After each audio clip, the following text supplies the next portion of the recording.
now know, of course, the identity of that distributor, but the contract had the identity of the subcontractor redacted, and the subcontractor was Hancock, the company owned by Alex Bourne. And I'm delighted to tell you that Alex Bourne joins me on the line now. Alex, what would you like to say? Oh, hi there. How are you? Very well, mate. Good. Yeah, no, I just wanted to clear up a few points that Jolene had brought up with you.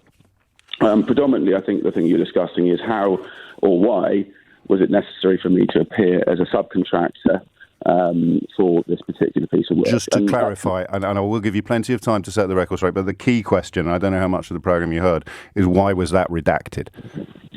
I don't know. I don't have anything to do with that. That is the central thrust of what we're talking about, but I'm happy for you to put your side of events on the record. Yeah, so I don't know why they did that. Well, just quickly, let me ask you whether you've got any theories. Why do you think they might have done that? I don't know. I honestly, genuinely don't know. I had nothing to do with the contracting between the Department for Health and Alpha Laboratories. Does it strike you as normal that a contract would have a subcontractor redacted from it? I don't know. I have never... No Scooby-Doo at all about why they might have removed the identity of your company from the published official government contract? You'd have to ask them. I had nothing to do with it. I'd love to. Can I borrow your WhatsApp access? You could, yeah. I mean, but anyway, enough from me. Let me listen to you now, Alex. Fill your boots. So the point was, first of all, why... Johnny Morham's point is that this was clearly to obfuscate the fact that I had been given the work and I had an association with the health secretary, which he insinuates actually led me to getting the work in the first place. The simple fact is, the reason I had to be a subcontractor was because I'm not on the NHS framework, which is a requirement to provide the NHS supply chain with laboratory consumables, which is what we were producing. Yes. So I wasn't. Those are the civil service procurement rules, and at the end, it is cut and dry. They just will not let anybody sell things to them. There are lots and lots of different companies who went through distributors. You have to do it that way. Distributors don't make anything. Yes. They simply buy it from one company and sell it to their own customer. What was their commission? What was Alpha Laboratories' commission on the £40 million contract? How much of that did they take? It's all commercially sensitive, and it's not for me to say. And it's also subject to ongoing discussion. So I can't tell you anything of that. The point you're asking, or the point you're trying to make is, that Johnny Morgan's trying to make is, was there political corruption involved in the award of this contract at any stage? And the answer to that is quite simply no. When I contacted the health secretary to begin with, and the reason I did it, quite simply put, is I had a passing association with him some years before. I hadn't spoken to him for 2 or 3 years before that. And when the PPE crisis was going on, one of our machinery manufacturers happened to make mask-making machines as well. And I simply messaged him, having got his phone number from a next-door neighbour, and just put it to him. I said, we can help if you would like it. Had you ever sold any PPE at that point to anybody? No. And you were chiefly involved in the production and sale of plastic cups and pizza boxes? Yes, I was. We were a manufacturer. So then you got in touch with Matt Hancock to offer him PPE? Yeah, because quite simply, we were, there was a call to action, and industry was asked to support the process. With respect, they didn't ask the pizza box industry for help, but cometh the hour, cometh the man, Alex. Yeah, but there are plenty of companies who were not part of the medical consumable supply chain who got involved. And a lot of them seemed to have personal connections to senior politicians, which is not an insinuation, is it? That's a matter of record. And it describes you. But there's there's an association with a senior politician, and there's a passing acquaintance with one, which fundamentally, and this is where the record gets set straight. I contacted him about PPE. He said, great to hear that you're trying to help. Please message my West Suffolk email address, which I did. I then got a reply from his office which said, go onto the public website, effectively like everyone else, and put your details in there. If you're needed, someone will contact you. I did that, didn't hear a bean back, and that was the end of it. I didn't get involved in PPE masks. And we basically said, we're a manufacturing company, we have the ability to design, we have the ability to make things, and we have expertise in large-scale production. Had you ever sold medical-grade vials to anybody before? No, but these aren't medical-grade vials, they're IVDs, which is a slightly different kettle of fish. Had you ever sold those to anybody before? No. But the point is that... So just for the record then, you had no experience or background in... No, I will. Well, of course I will, and then I'll ask the question. Yeah, so the quality management systems and the methodology and actually the machinery that produces the kind of thing that we end up producing, which was test tubes and saliva collection funnels, which we actually designed from scratch, are almost identical. The regulation was covered by a specialist that we brought in to do it. We were authorised by the MHRA. We received our ISO accreditations, and after a vexatious complaint, we were investigated by the MHRA, and they said our standards were well above average. Oh, no one's disputing that. All I'm interested in is whether you had any track record at all of selling test tubes or saliva collection funnels to anybody ever in your life.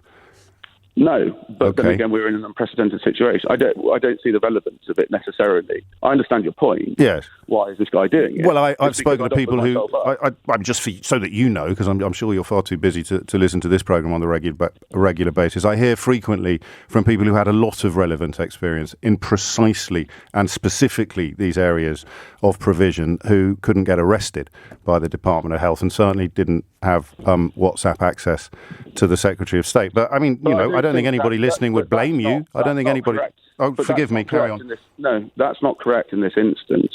People, I mean, there was an industry group where it was everybody from a one-man band to AstraZeneca who were being asked, what can you do to help? How can you, what kind of things can you produce? There were massive supply chain issues. Obviously, suddenly the world requires all at once, 1,000x what was produced ordinarily. And as a result, we were all pitching in doing things. If people had the product available, it would have been bought. I'm absolutely sure. That's touching, but not true. I've spoken to people who had ventilators that were available. I wasn't dealing with ventilators. No, I know, but we're talking about the supply chain in general now. It's perfectly plausible that there was nobody in a position to provide test tubes or saliva collection funnels until you started manufacturing them for the first time in your life. I know it's commercially sensitive, but the numbers are correct, are they? The contract itself was in excess of £40 million. Yes, that will. I mean, it's a matter of public record, yeah. What was your turnover the previous year? What, the previous financial year? Yeah. It was just under £250,000. So would you mind saying that again? Just under £250,000. But again, this is do you want to talk about the actual issue at hand here, which is what John Morgan is talking about? Again, it's a radio phone-in. The topic of conversation is defined by the presenter, so you knew that when you rang in. So what was the profit on that £40 million contract? Zero, actually. You didn't make any money at all? No. Okay. I mean, this is the point. And the facts of this case... You've said that on the public record now, Alex. I know I have. Don't worry. I'm very aware of what I'm doing. Okay. The fact is that we set out to do a good thing. We offered up our services, and we had to pivot a business that had fundamentally lost everything overnight, along with a lot of people. But I determined not to do nothing and try and offer any help I could. The case that's been put forward at the moment is quite simply that Matt Hancock has behaved in a corrupt manner, and I have... No one has used the word corrupt except you. No, you absolutely have. I mean, you've been talking about corruption for the last half an hour. No, possible corruption. No one has said that Matt Hancock has behaved. I mean, this is semantics, but for the record, I certainly haven't said that he's behaved in a corrupt manner. Okay.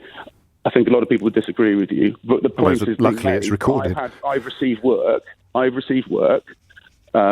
from the Department for Health as a result of my association with Matt Hancock, when Matt Hancock had absolutely nothing to do with it. I hadn't even spoken to him about what we ended up manufacturing.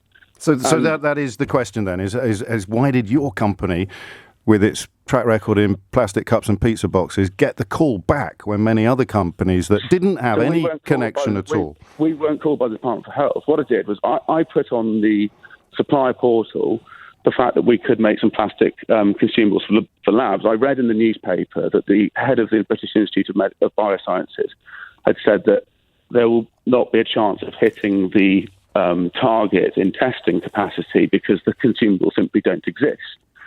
So I then I effectively put my details into the supply chain online portal, didn't hear anything back, and so I started attacking it in a different way and started going around all the distributors who sold products predominantly for people from abroad.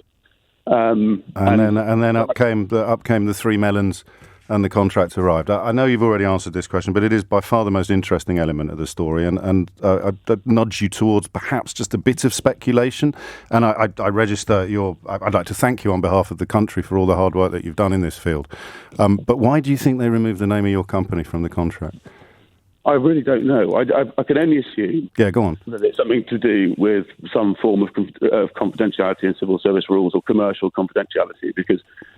And if it isn't, what would be left then by way of... Because Alpha Laboratories' name is all over the contract.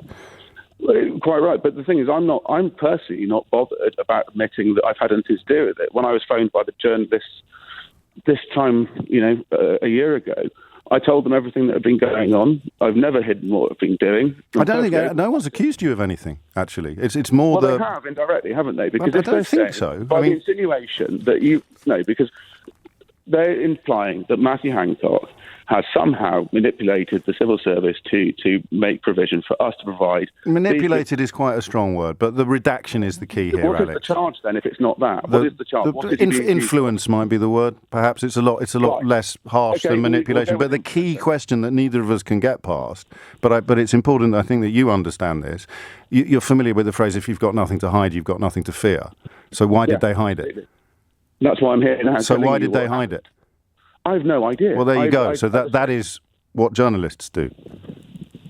Okay, well, that's great. But the point remains... That is the question that we need an answer to. That's the question that taxpayers, of whose money £40 million made its way into your company, they deserve an answer to. But no one is accusing you of anything.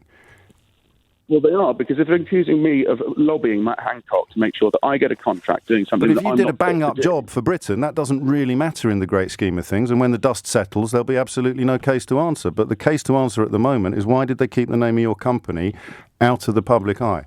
If they've got nothing to hide, they've got nothing to fear. And we're agreed. It's very hard to come up with a reasonable answer to that question. But we're united, Alex. We're united in our hope that there is a reasonable answer, I think, to that question. You might think that issue is the only one that matters, or I can tell you for free that when you've had your name bandied through the press, with political wrongdoing, having tried your absolute best and utmost to do what you could for the nation at the time, and I'll refer you to the first email I ever sent to Matt Hancock, which said, I'm not looking to make my millions from this. I'll quite happily work for the government and associated agencies for free for the duration of the pandemic because I want to do something decent. My background... And I applaud you, and I do stress... Please let me finish. Of course, you carry on. Of course. And then to be referred to as the pub landlord...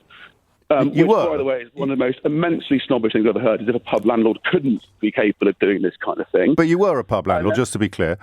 Yeah, I am a pub landlord. Okay, but the point is, I stood up and I in. did something during a difficult time. Yes. And having your name dragged through the press when I haven't done anything wrong, nor is Matt Hancock in this instance, and I can absolutely stand... I'm looking forward to going to whatever official inquiry there is, because I've kept every message and every email revolved... I stress again, no one's accused you of actual wrongdoing. There is just a lot of... questions to be answered about why some companies... No, let me finish, Alex. I gave you the same courtesy. There are a lot of questions to be answered, and they're not to be answered by you because these decisions had nothing to do with you, about why some companies ended up in possession of these very lucrative contracts. Companies, for example, that went from a turnover of £250,000 to excess of £40 million as a direct consequence of a single contract via government through an official distributor. There are a lot of questions around why some companies ended up in receipt of contracts like that, while many other companies didn't. That's all. That's all that's happening here. That may very well be the case. And you can't answer that question, and no one's expecting you to. Well, what they then need to do is go and find companies who have received contract as a result of influence. Absolutely. No, nothing to do with influence. Just told repeatedly. Just the question of why. Yes. There's only a reason there's a story is because 5 years ago, Matt Hancock came to open the pub as the local MP, and a now NHS nurse took a picture of us behind the bar and he put it on his website. Well, no, because the story didn't end there, did it? But I mean, luckily, we've established over the course of the last 15 minutes that the sequence of events that followed on that felicitous photograph. Are you happy, Alex Bourne, that you've had an opportunity now to put your side of the story? No, I'll just leave it with this. I mean, this idea that politicians, particularly, in a very, very difficult time, and people who are politically motivated as well. Yes. I understand for the importance of the examination of public life and the need to make sure that probity is observed at all points and that things are fundamentally carried out in a correct and decent, proper manner. But what I cannot cope with is the fact that we as a company have been used as a football in a game between political parties. No matter how much I've tried to speak and give my side of the story properly to people, it's either been misinterpreted or misrepresented, particularly by people like Jolly and Morham. And I'd just like to thank you for having me on to give my side of it. It's my pleasure entirely. For the record, I'd like to clear one thing up as well. My grandmother was a pub landlady, so there's no snobbishness whatsoever involved in me using that I didn't say it was from you, James. descriptive phrase. No, I'm just clearing it up for the record. It certainly wouldn't have come from me. Alex Bourne, thank you. Thanks, all the best.